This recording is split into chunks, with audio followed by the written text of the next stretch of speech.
দুর্ভাগ্য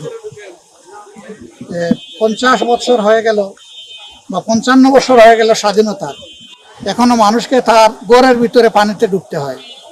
এখনো মানুষ ঘর থেকে বের হতে পারে না, নামলেই হাঁটু পানি, কোমর পানি। তো এখন তো পানি কিছুটা কমে গেছে। সকালবেলা পানির কি ভয়াবহতা ছিল এখানে যারা ভুক্তভোগী তারাই কেবল বুঝতে পেরেছেন। এর অনেকগুলা কারণ আছে, কিন্তু এই কারণের পিছনে মূল কারণ মানুষের লুটপাট, দুর্নীতি, চুরি, অসততা এবং সমাজের প্রতি যে দায়বদ্ধতা জনপ্রতিনিধিদের, এইটা যুগে যুগে পালন করা হয় নাই বলে আজকে এই দুর্গতি। এটা দূর করতে হবে। আমরা জানি একদিনে দূর হবে না, কিন্তু আমরা সূচনা করবো ইনশাল্লাহ।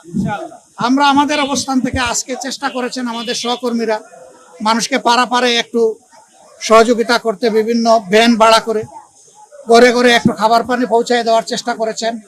রান্না করা খাবার, শুকনা খাবার একটু দিয়েছেন, কিন্তু এগুলো সমাধান না ভাই, এগুলা সাময়িক সহযোগিতা। আমরা এর সমাধান চাই। সমাধান নিয়ে আমি সংসদে কথা বলেছি। এ পর্যন্ত উচ্চ পর্যায়ের 2টা মিটিং হয়েছে আমার সাথে, এবং আমরা আশা করছি যে একটা সমাধানে আমরা ইনশাল্লাহ পৌঁছতে পারবো। আমরা সমাজের সকলের সহযোগিতা চাই। এই সহযোগিতা নিয়েই আমরা ইনশাল্লাহ অন্তত এই আসনটাকে একটা দুর্ভোগ মুক্ত আসনে আমরা পরিণত করতে চাই। আল্লাহ যেন সেই সুযোগটা আমাদেরকে দান করেন। আপনারা সবাই দোয়া করবেন। আর মানুষ কষ্ট পেয়েই তো ক্ষোভ প্রকাশ করছে, এটা আমাদের পাওনা, রাজনীতিবিদদের পাওনা।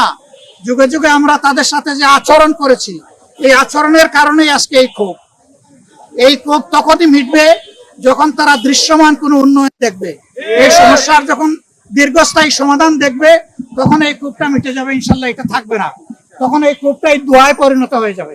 আমরা সেই দোয়া এবং ভালোবাসার জায়গা তৈরি করতে চাই। আপনারা দোয়া করবেন।